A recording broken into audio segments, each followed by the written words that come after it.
The doctor's words hung in the air like smoke, suffocating and toxic. "I'm so sorry, but there's no heartbeat." My hands gripped the exam table's paper sheet, crinkling it into tiny mountains. The sound was deafening in the silence that followed. "My name is Gianna," and this was the moment my world shattered into a million pieces. Mason stood in the corner, phone in hand, probably texting his mother. He hadn't touched me since we walked into the office, hadn't held my hand during the ultrasound, hadn't even looked at me when the doctor delivered the news. "We'll need to schedule the D&C for tomorrow," the doctor said softly. "Do you have someone who can drive you home today?" I nodded mechanically, though Mason was already heading for the door. "I'll pull the car around," he mumbled, leaving me alone with my grief and a handful of pamphlets about loss and healing. The drive home was silent except for the ping of Mason's phone. Each notification made me flinch. I knew it was his family's group chat, probably already discussing how to help me through this. The Reyes family way. Sweep it under the rug and carry on like nothing happened. We hadn't even made it through the front door when it started. "Mason, darling!" His mother Delilah's voice carried across our front yard as she power-walked toward us in her designer boots. I came as soon as I heard. "Oh, Gianna, honey, you look absolutely dreadful." I couldn't even muster a response. 3 hours. It had been 3 hours since we lost the baby, and she was already here. "Come inside, both of you. We need to discuss Christmas arrangements." She brushed past me, letting herself into my house with the key she'd copied without asking. "Christmas?" My voice cracked. "What about Christmas?" "Well, you're hosting this year, of course, just like we planned." Delilah was already in my kitchen, opening cabinets and tutting at my organization system. "The whole family's coming. 37 people, remember? We can't change plans this late. What would everyone think?" I looked at Mason, waiting for him to say something, anything. He studied his shoes. "Delilah," I managed, "I just lost—" Now, she cut me off, her smile sharp as glass. "We all have our crosses to bear, dear, but family tradition is family tradition. The Reyes Christmas gathering has been hosted by the newest daughter-in-law for 60 years. You wouldn't want to be the first to break that chain, would you?" My hands trembled as I gripped the kitchen counter. "When? 3 days from now, naturally. Christmas Eve dinner and Christmas Day brunch, just like always." She pulled out her phone, already typing. "I'll send you the menu requirements. Oh, and make sure you get those little chocolate-covered strawberries Annalise loves. She's been so stressed lately, poor thing." I felt something snap inside me. Not loudly, not violently. Just a quiet, clean break, like a thread pulled too tight. "Of course," I heard myself say.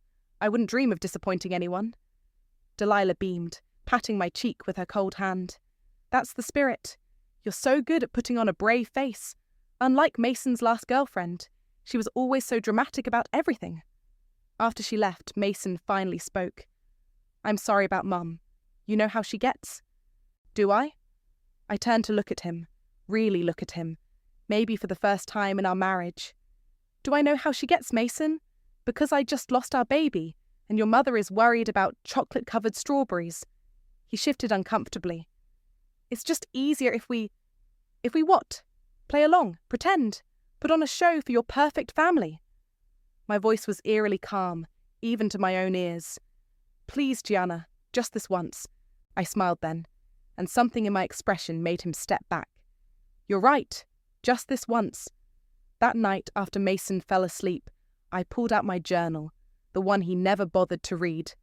On a fresh page, I wrote a single line. 3 days, then I vanish. I closed the book and looked out the window at the December moon. They wanted me to host Christmas? Fine. I'd give them a holiday they'd never forget. The next morning, I sent my first message to the Reyes family group chat. "Can't wait to host everyone. Sending the menu and schedule now. Please RSVP with your preferred seating time. 6 p.m. or 7 p.m. for Christmas Eve dinner. XOXO. 37 people immediately started responding with their preferences, dietary restrictions, and unsolicited advice. I muted the chat and opened my closet. Behind the winter coats and Mason's old golf clubs, I pulled out my emergency suitcase, the one I'd packed 6 months ago when I first noticed the cracks in my marriage. Back when Mason worked late, 3 nights a week, and came home smelling like unfamiliar perfume. My phone buzzed with a private message. Elise, Mason's younger cousin. Hey, you okay? That group chat is wild. Mom's already complaining about the seating arrangements. I type back, living the dream. Nothing says sorry about your dead baby, like planning a party for people who hate you. They don't hate you, they just... God, I'm sorry, this is fucked up. 3 dots appeared as she typed more, then disappeared, then appeared again. Finally. Can we meet for coffee? Somewhere private? 2 hours later, I sat across from Elise at a tiny cafe, 20 minutes outside town. Far enough that we wouldn't run into any nosy relatives. I have something to tell you, she said, fidgeting with her cup. About the family cabin in Vermont. The one Don bought for hunting trips? Yeah, except no one uses it anymore. Not since Aunt Carol caught Uncle Tim there with his secretary. She pulled out her phone, showing me photos of a cozy wooden structure nestled in snow-covered woods. It's fully furnished, totally private, and... She lowered her voice. If you went there, no one would ever come looking. I studied her face. Why are you telling me this? Because I see you, Gianna.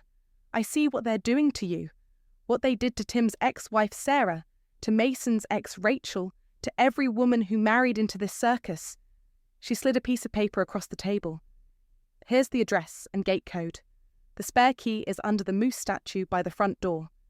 My hands shook as I took the paper. Elise, don't. Just, whatever you're planning, I want no part in it. But I couldn't watch them destroy another person. Back home, I continued my performance. Ordered expensive decorations and catering, all scheduled for delivery on Christmas Eve, all requiring full payment only if delivered. Posted cheerful updates about my holiday prep on social media.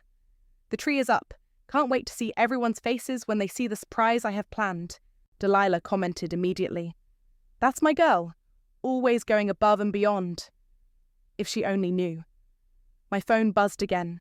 A text from a number I hadn't seen in years. Parker. Heard about what happened. I'm so sorry, G. You doing okay? I stared at the message for a long time. Parker, my ex from graduate school. The one who actually supported my career goals instead of asking me to give them up for family stability like Mason did. Not really, I typed back. Everyone expects me to just move on. Like I didn't just lose my baby. That's bullshit. Want to grab coffee and talk? Can't. Apparently I have to host Christmas for my husband's entire family in 3 days. What the actual fuck? Yeah, family tradition. Can't disappoint the in-laws. The same in-laws who told you teaching was a waste of time because real wives focus on family. The very same. 3 dots appeared, disappeared, appeared again. Finally. Whatever you need, I'm here. No strings, no judgment. Just be careful, okay? I was about to respond when I heard Mason's key in the door. Quickly, I switched to my browser and pulled up a recipe for Christmas pudding. Hey, he said, hovering awkwardly. Mum wanted me to check how the planning's going. Everything's perfect, I smiled, showing him my screen. Just finalizing the dessert menu. He relaxed visibly. Great. I was worried you might, after yesterday. What, cancel? Disappoint your mother? I kept my voice light, pleasant. Never. This will be a Christmas no one forgets. He kissed my forehead and headed upstairs, missing the way my smile never reached my eyes. Once he was gone, I opened my journal again and added a new line under my previous entry. Sometimes the best revenge is letting people think they've won, right until the moment they realize they've lost everything. I think I need to take a break from our sessions, I told Athena, my therapist, over the phone. With Christmas coming up, I just need to focus on family. Gianna, her voice was carefully neutral, this is exactly when you might need support the most. Grief doesn't pause for holidays. I know, but I'm doing better, really. I watched through the window as Mason loaded more Christmas decorations into his car. I'm keeping busy. After hanging up, I methodically began cancelling everything I'd arranged for the party. The caterers, the decorators, the rental furniture. Each call ended the same way. Yes, I understand there's a cancellation fee. Keep the deposit. Just please make sure nothing arrives on Christmas Eve. My phone buzzed. Parker asking if I wanted to meet for lunch. I glanced at Mason's car pulling away and typed back, yes. An hour later, I sat across from Parker in a quiet diner far from my usual haunts. He looked exactly the same. Kind eyes, slightly messy hair, that concerned furrow between his brows. You look exhausted, he said, pushing a coffee toward me. That's what happens when you lose a baby and then have to plan a party. The words came out sharper than intended. You don't have to do this, you know. I stirred my coffee, watching the cream create patterns. You don't know Mason's family. Everything has to be perfect. Everything has to look right. I remember the same people who told you to quit your job because professors can't be good wives. He leaned forward. The same people who made you change your name, your clothes, your whole life to fit their image. Parker. No, listen. The Gianna I knew would never let anyone push her around like this. She'd what? I cut him off. Fight back? Make a scene? That's not how this works. You don't understand what they're capable of. His expression softened. Then help me understand. So I told him. About how Delilah controlled the family's social connections. How Don's company employed half the extended family. How speaking up meant being cut off, isolated, branded as difficult. Mason's ex tried to expose them once, I said quietly. Suddenly she couldn't get a job anywhere in the state. Her reputation was ruined. They're powerful people, Parker. All the more reason to be careful with whatever you're planning. I looked up sharply. Who says I'm planning anything? He smiled sadly. Because I know you. And that look in your eyes isn't grief. It's calculation. Back home I found Mason in his study, looking troubled. Everything okay? I asked, hovering in the doorway. He quickly closed a notebook. Fine. Just work stuff. How's the party planning? Perfect. Your mother will be thrilled. That night, after Mason fell asleep, I crept down to his study. The notebook was still on his desk. I opened it to today's entry. Gianna's been acting strange. Too calm. Too agreeable. Called Mum about it. She says it's probably just hormones. Still, something feels off. Should I be worried? Below that, a list titled 24 Things That Could Go Wrong at Christmas. I took a photo of the page with trembling hands, then carefully replaced the notebook exactly as I'd found it. My phone buzzed. Annalise in the family group chat. Just wanted to check if Gianna's making those special appetizers again. You know, the ones from last year. Unless it's too much trouble with everything. We'd totally understand if you're not up to your usual standards right now. Several family members chimed in with crying emojis and sending love messages. I typed back, "Don't worry, everything will be exactly as it should be." Upstairs, I pulled out my own notebook and started a new list. 24 things they took from me. 1. My career. 2. My confidence. 3. My voice. 4. My baby. 5. My choice. The list grew longer, each item a weight lifting from my shoulders as I acknowledged it. By the time I reached 24, my hands had stopped shaking. My phone lit up with a text from Elise. Cabin stocked with supplies. Cleared my browser history.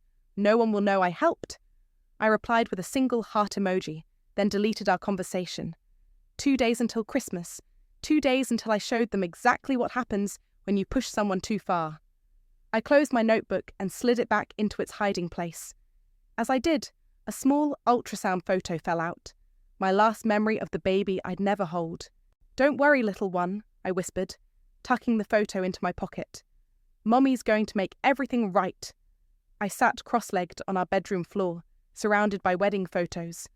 Each one showed the same perfect smile plastered across my face, the one I'd learned to wear at family functions. "What are you doing?" Mason stood in the doorway, frowning at the mess. "Just reminiscing?" I held up our first dance photo. "Remember this? Your mother made me change my dress an hour before the ceremony because the original one wasn't Reyes enough." He shifted uncomfortably.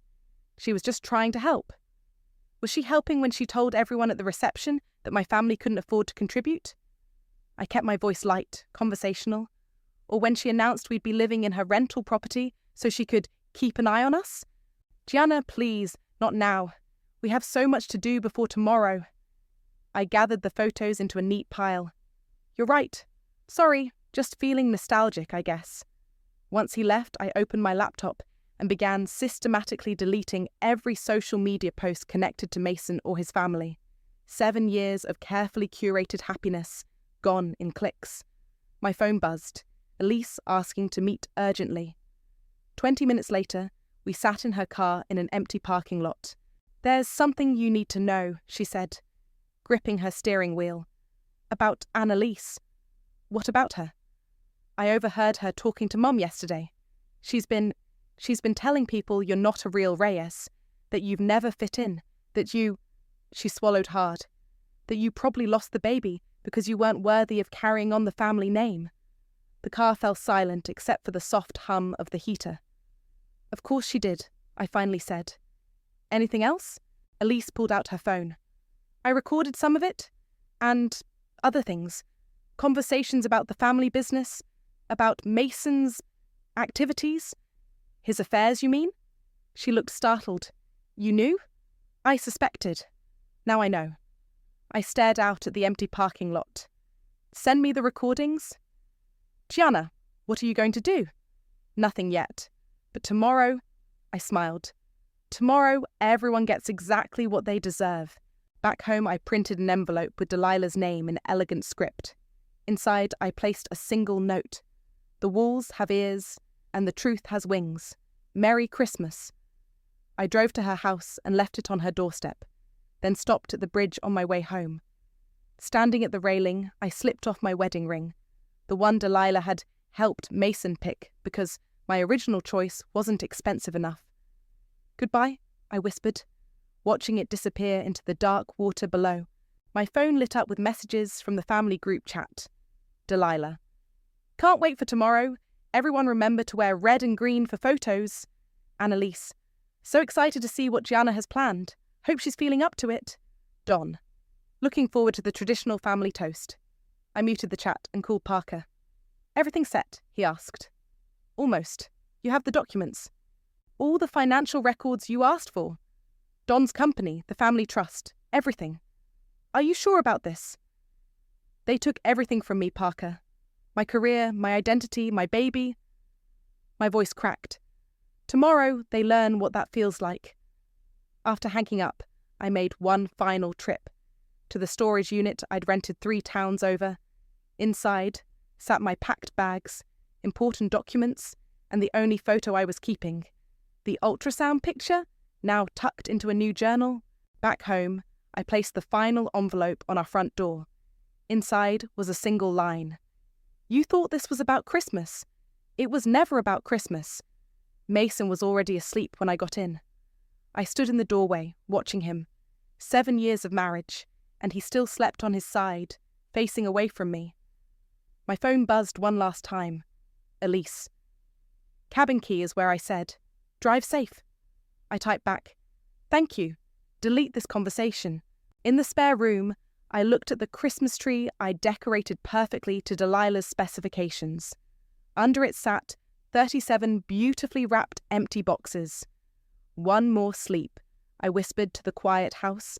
One more sleep until the family gets their real Christmas surprise. I touched the ultrasound photo in my pocket.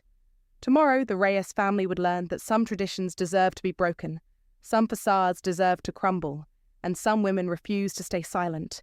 Let them come with their matching outfits and fake smiles. Let them bring their judgment and their expectations. I wouldn't be here to see it, but I'd make sure the whole world would. Through my cabin window, I watched the sunrise paint the snow golden. My phone, set to silent, lit up with notifications. 7:00 a.m. on Christmas morning. They would be arriving at my house now. I switched to the security camera feed I'd installed last week. Right on schedule, Delilah's Mercedes pulled up first, followed by a parade of luxury cars. The Reyes family, dressed in coordinating red and green outfits, carrying covered dishes and wrapped presents. Gianna? Delilah's voice came through clearly as she rang the doorbell. The door's locked, dear. More cars arrived, more confused faces, more aggressive doorbell ringing. Don stepped forward, his Santa tie already crooked. Maybe they're still sleeping. Mason's car is here. Mason, Annalise called out, cupping her hands around her mouth. Wake up, lazy bones. Through the camera, I watched their confusion turn to concern, then irritation. Delilah pulled out her spare key, the one I'd carefully filed down last week so it wouldn't work. Something's wrong, she announced, jiggling the handle. The key isn't working. That's when Don noticed the envelope. His hands shook slightly as he opened it, reading the message aloud. You thought this was about Christmas. It was never about Christmas. Silence fell over the gathered crowd. My phone buzzed with a text from Mason. Where are you? What's going on? I didn't respond. Instead, I opened my laptop and pressed send on 37 pre-scheduled emails, one to each family member. Inside, copies of Mason's hidden messages to his mistress, Don's questionable business transactions, and recordings of various family members saying exactly what they thought of me when they thought no one was listening. Through the camera, I watched phones start buzzing, watched faces drain of colour as they read. She's gone, Mason's voice cracked as he finally emerged from the house. All her things, she's just gone. Gone? Delilah's voice rose sharply. What do you mean gone? She can't be gone. What will people think? As if on cue, neighbours began emerging from their houses, drawn by the commotion. Mrs. Peterson from next door walked over, concern etched on her face. Is everything all right? I heard about poor Gianna's loss. Is she okay? Delilah's plastic smile snapped into place. Everything's fine. Just a small miscommunication about timing. Really? Mrs. Peterson frowned. Because I could have sworn I saw her loading bags into a car late last night, right after she dropped off all those Christmas dinner cancellation notices in everyone's mailboxes. Cancellation notices? Annalise's voice went shrill. More neighbours appeared. More questions. More sympathetic looks. Such a shame, I heard someone say. Making that poor girl host Christmas right after losing her baby. Absolutely heartless, another agreed. My phone lit up again, this time with news alerts. Someone, thank you, Elise, had tipped off local media about the Christmas party abandonment story. It was already trending on Twitter. Through the camera, I watched the mighty Reyes family crumble in real time. Delilah trying desperately to maintain control. Don checking his phone with increasing panic as business partners started calling. Annalise live-streaming damage control that only made things worse. Mason just stood there, still in his pajamas, looking lost. I switched off the feed and turned to the small altar I'd created on the cabin's mantel. A single candle burned next to my ultrasound photo, and a tiny knitted hat, the only thing I'd bought for the baby. I did it, little one, I whispered, touching the photo gently. Mommy did it. My phone buzzed one last time. Parker. It's everywhere. You okay? I will be, I typed back. How long before they figure out where I am? They won't. Elise made sure the cabin ownership records lead to a dead end. You're safe. I looked out at the endless white landscape stretching before me. For the first time in 7 years, I felt like I could breathe. Another message popped up, from an unknown number. A link to a viral Twitter thread. Rich family's Christmas karma goes viral. A story of grief, greed, and sweet revenge. Below it, thousands of comments from people sharing their own toxic family stories, their own tales of breaking free. I clicked off my phone and curled up in front of the fireplace. Outside, snow began to fall, covering my tracks, erasing any trace of where I'd gone. Let them have their ruined Christmas. Let them scramble to save their reputation. Let them finally face consequences for their actions. I was done playing the perfect daughter-in-law, done smiling through pain, done being silent. Sometimes the best revenge isn't just walking away. It's making sure everyone knows exactly why you left. 3 days after Christmas, I sat in the cabin watching my story explode across social media. Annalise had posted a tearful Instagram reel defending the family. We're absolutely devastated by these malicious lies, she sniffled into the camera. We loved Gianna like our own. We were only trying to help her heal through family tradition. The comments weren't kind.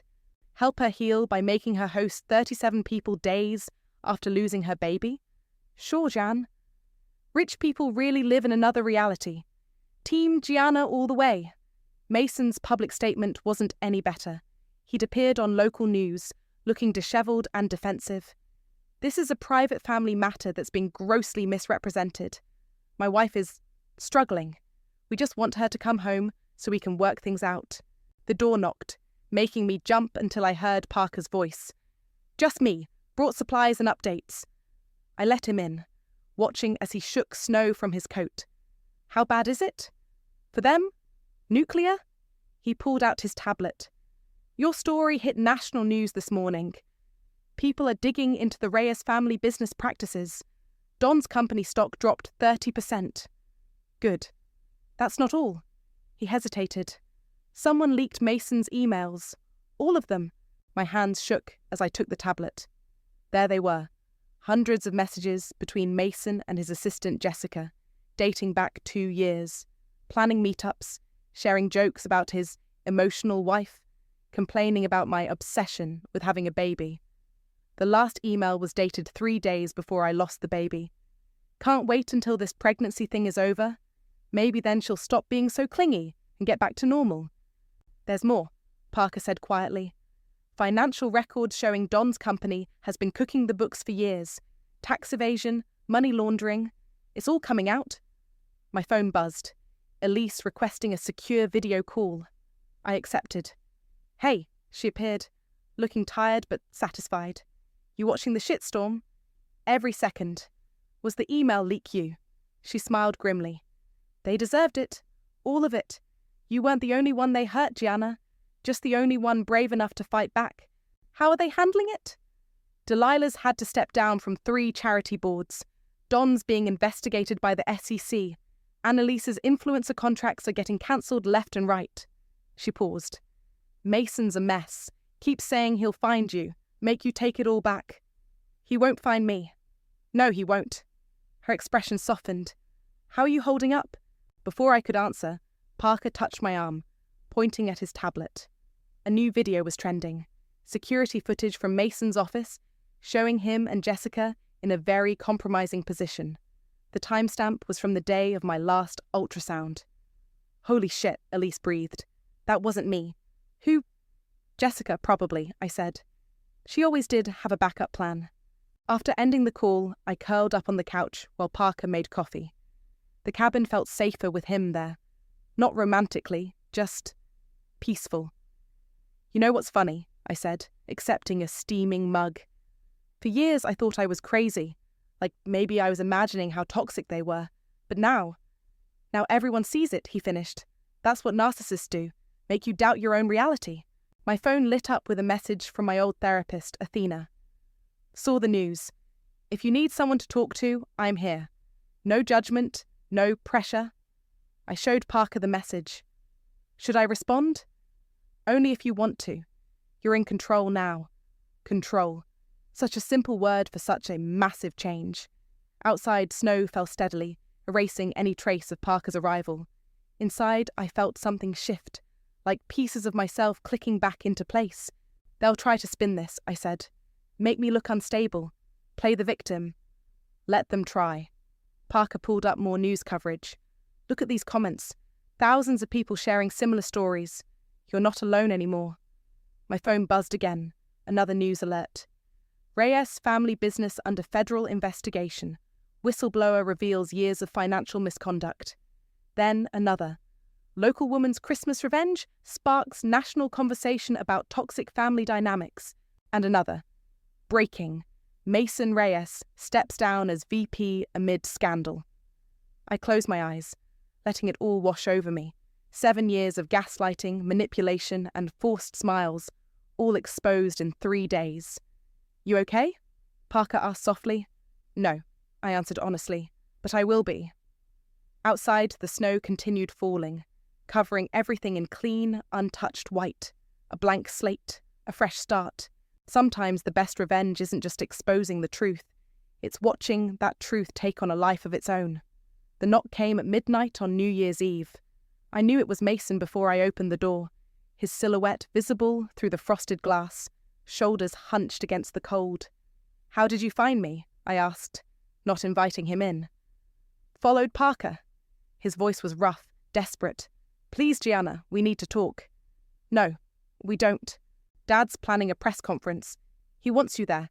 To show unity, explain it was all a misunderstanding. I laughed, the sound sharp in the winter air. A misunderstanding? Which part? The affair? The money laundering? Or making me host Christmas 3 days after losing our baby? I can explain everything. Can you explain this? I held up my phone, showing him his email about the pregnancy. Or this? Switching to the security footage of him and Jessica. Or maybe you'd like to explain your journal entry about my emotional sick leave. He stepped forward, reaching for me. Baby, please, don't. I backed away. Don't you dare call me that. Everything's falling apart. Dad's company is under investigation. Mum's having anxiety attacks. Annalise lost all her sponsorships. His voice cracked. They're calling us monsters online. Aren't you? We're your family. No. I met his eyes steadily. You're my lesson. He ran his hands through his hair, wild-eyed. What do you want? Money? Public apology? Name it, we'll do it. I want nothing from you. Not anymore. Bullshit! His voice rose sharply. You orchestrated this whole thing. The emails, the videos, the press coverage. I pressed record on my phone, holding it visible. Careful, Mason. You're starting to sound unhinged. He deflated instantly, PR training kicking in. Please, just come to the press conference. Help us fix this. I reached inside the cabin and pulled out a small package. Here, since you're so concerned about Christmas traditions. He unwrapped it with shaking hands, a crystal ornament with elegant script. For the baby will never forget. You forgot already, I said softly. I never will. Gianna, my lawyer will contact you about the divorce. Don't come here again. Or what? A flash of the real Mason emerged, angry, entitled. You'll release more dirt? Destroy what's left of our reputation? No. I smiled. I'll release what I haven't shown yet, like the recording of your mother planning to fake a medical emergency if I didn't agree to host Christmas, or the group chat where your family placed bets on how long I'd last in the marriage. His face went pale. Did you really think those emails were all I had? That was just the appetizer, Mason. Don't make me serve the main course.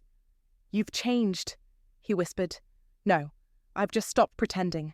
He turned to leave, then paused. I did love you, you know. In my way. Your way wasn't love. It was ownership. After he left, I sank onto the couch, hands shaking. Parker emerged from the back room where he'd been waiting, just in case. You okay?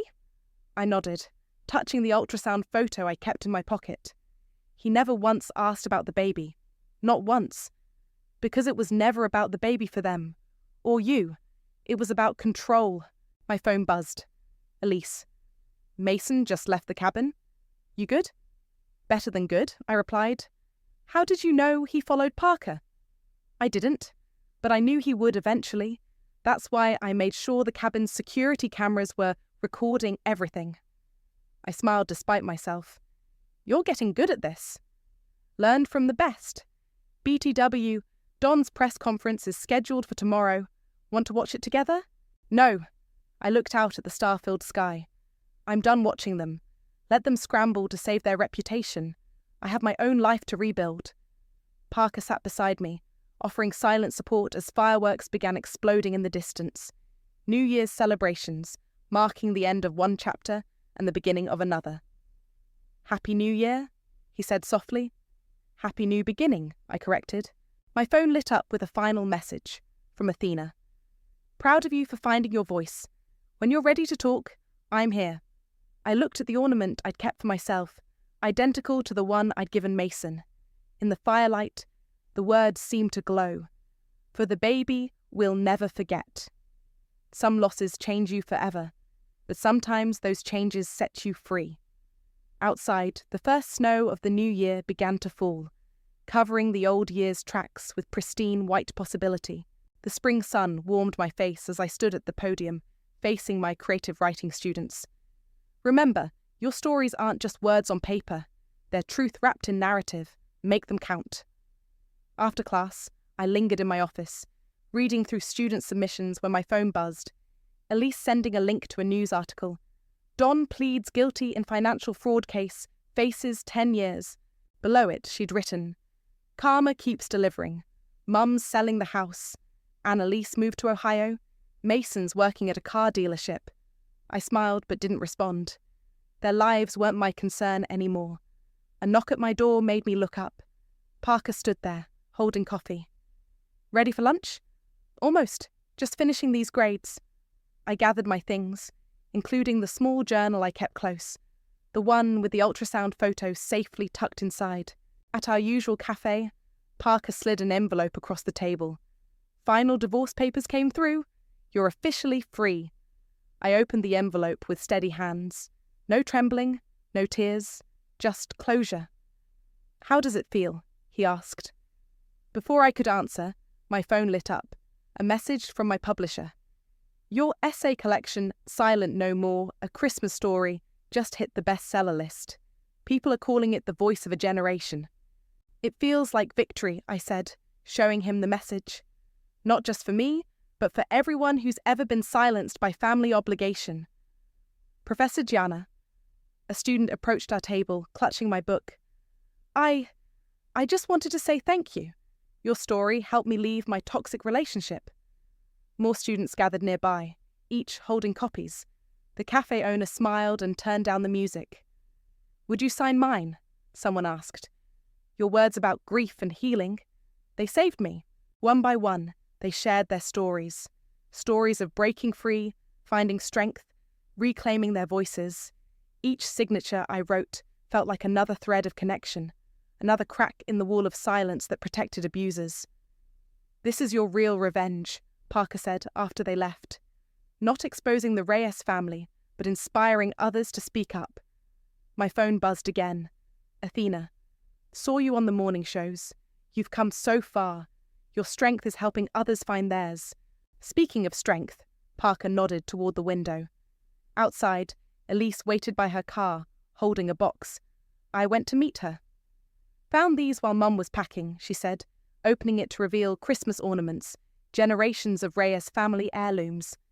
Thought you might want to do the honours. I lifted one out, crystal catching sunlight. Perfect timing. I was just heading to the river.